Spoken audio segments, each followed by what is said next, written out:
Goeiemôre, dit is Woensdagoggend, die 29ste April 2026 en ek groet julle oude gewoonte hier vanaf die walle van die Groot Rivier.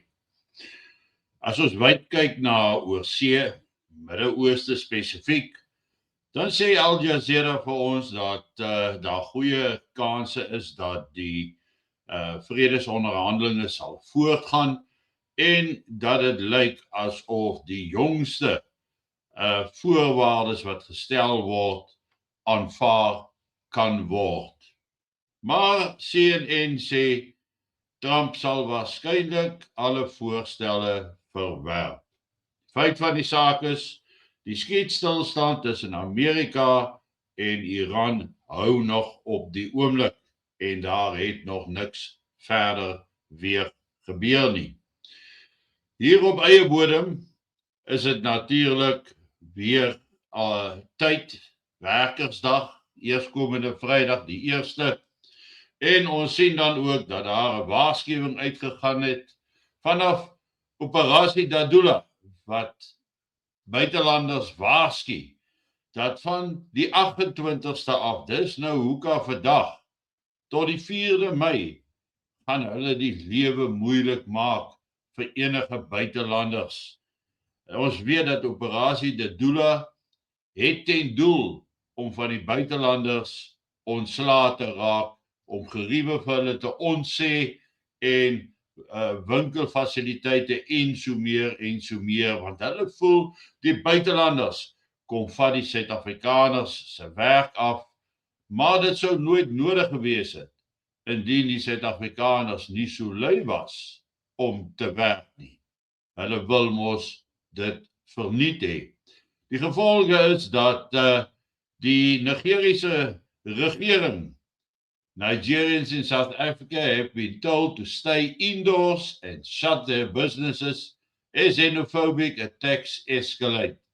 The advice was given by the Nigerians in this diaspora commission. The warning follows violent protests targeting foreign-owned shops, the commission said. And dan stated that the advisory was based on guidance from Nigerian consulate in Johannesburg. It urged Nigerians to avoid protest areas and remain alert as tensions rise. En die datums is natuurlik ooreenstemmend met die waaroor Dadula gewaarsku het.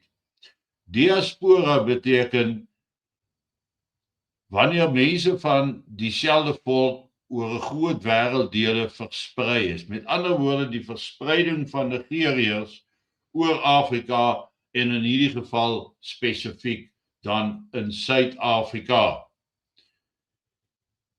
Ek wil dan ook graag ons lede en mense waarsku om versigtig te wees oor hierdie tydperk van môre af en oor die lang naweek, werkersdag, Vrydag, om weg te bly uit die groot sentras uit. Hulle praat van Pretoria, Johannesburg, Durban en Kaapstad as die areas waarop hulle gaan fokus. So wees maar net bewus daarvan en dra kennis dat so iets kan gebeur. Nou mense, dit gaan baie keer nie maklik om ander te waarsku nie. Dit gaan nie maklik om elke oggend hier te sit en 'n praatjie te maak nie. Dis ook nie maklik om elke donderdag aand 'n bosberaad te hou nie. So, hoekom doen ek dit? Wat motiveer my om dit te doen? En my motivering is julle, die luisteraars. Die wat hoor wat ek sê en baie keer dalk net met 'n halwe oor luister, maar tog luister. Die ondersteuning aan die een kant is baie goed vir my. Dit help my, dit dra my, dit help my om deur die maand te kom.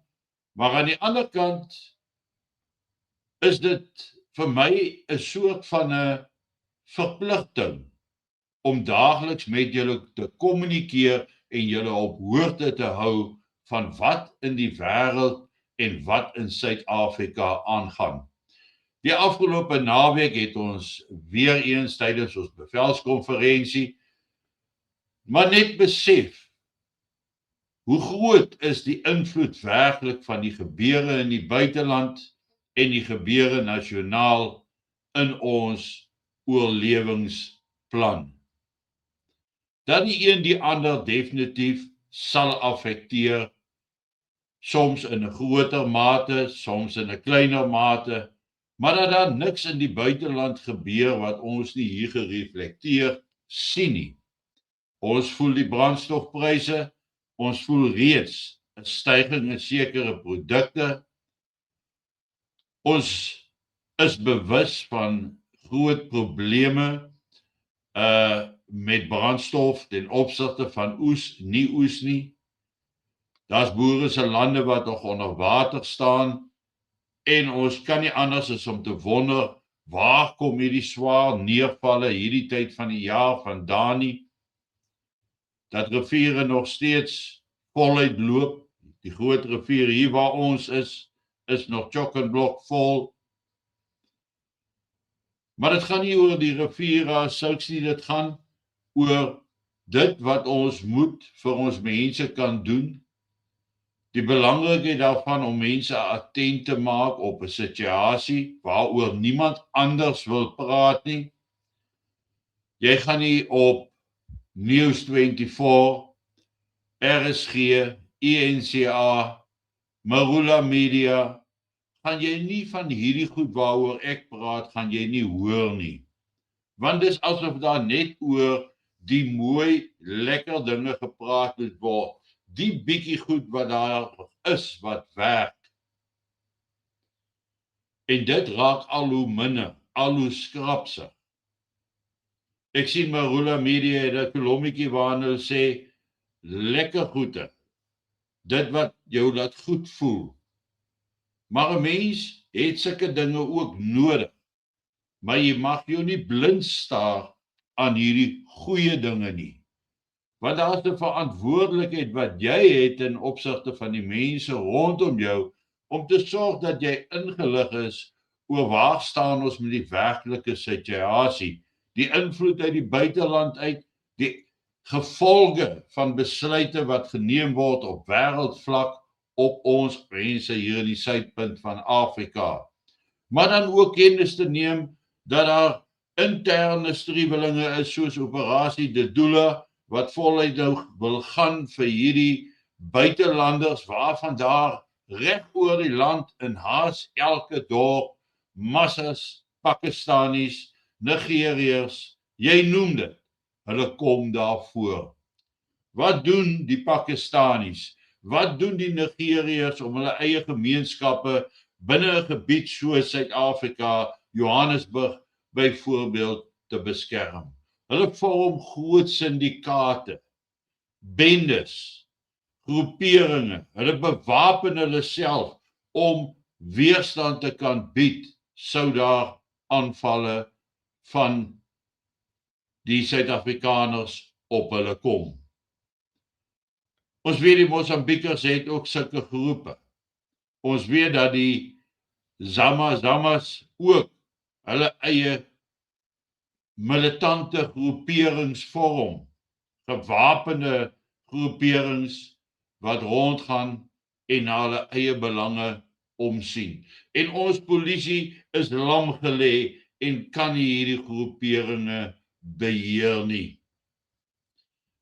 En dit is in lyn met wat daar gesê is, waaroor ons lank gewaarsku het, daar sal eers hierdie interne gevegte uitbreek, maar op 'n stadium dan eskaleer dit tot die punt waar jy as 'n bystander die prooi of teiken gaan word. Dit help nie ons kyk dit mis nie, dis 'n realiteit, dit bestaan. Dit het stelselmatig oor 30 jaar versleg. Oor 30 jaar is ons stadig maar seker saamgevoer met die veranderde omstandighede in Suid-Afrika, het ons dit gewoond geraak. Het ons dit as 'n nuwe normaal begin aanvaar. En om dit as 'n nuwe normaal te aanvaar, is nie 'n normaliteit nie. Dit is amper soos oorverblindery, waar jy dan nou oorgevat word en jy sien nie meer wat rondom jou werklik aan die gang is nie. En ons moet bedag wees daarop. Ons moet ons mense ingelig hou sodat die skille van die oë af kan val, sodat mense kan sien wat is werklik in Suid-Afrika aan die gang. En ja, daar's baie mense wat voel 'n mens moet net positiewe boodskappe deurgee. Ek dink daar's genoeg predikante wat positiewe boodskappe kan deurgee. Wat vir hulle positief is beslis nie vir my positief noodwendig nie. Die feit van die saak is, daar is mense wat dit doen. Maar ons fokus as 'n organisasie wat 'n oogmerk het om ons mense veilig te hou. Ons fokus op wat is die gevaar en wat is die oplossing. Jy kan nie 'n oplossing gee, 'n oplossing wat jou gaan vat na 'n geïsoleerde gebied van selfbeskerming nie. 'n Oplossing moet 'n langtermyn oplossing bied, nie net om veilig te wees nie, maar hoe om weer lewe te create, om dit uit te bou, te laat groei, want jy kan nie vir ewig net wegkruip nie. En niemand anders gaan die wêreld weer normaal kom maak nie. Vir ons gaan kom normaliseer nie. Ons sal dit self moet doen wanneer anargie en geweld in Suid-Afrika hoogtyd voer. En as ons dit nie doen nie, is daar geen hoop nie. Is daar geen pad vorentoe nie. Ons het tydens die kongres, die leiers bevelskonferensie, het ons maar net weer eens bevestig dat ons eintlik die enigste groepering is met 'n werkbare, uitvoerbare plan. En dit kom meestal van eksterne observeerders af, wat ons ook uitnooi om sodanige gebeurtenisse van SBB by te woon. So as jy wil aansluit by SBB, stuur 'n e-pos na admin@suidlandbb.co.za en raak deel van 'n oplossing. Geniet vanoggend jou kondensmelk koffie en ek praat môreoggend weer met julle. Mooi loop, lekker dag.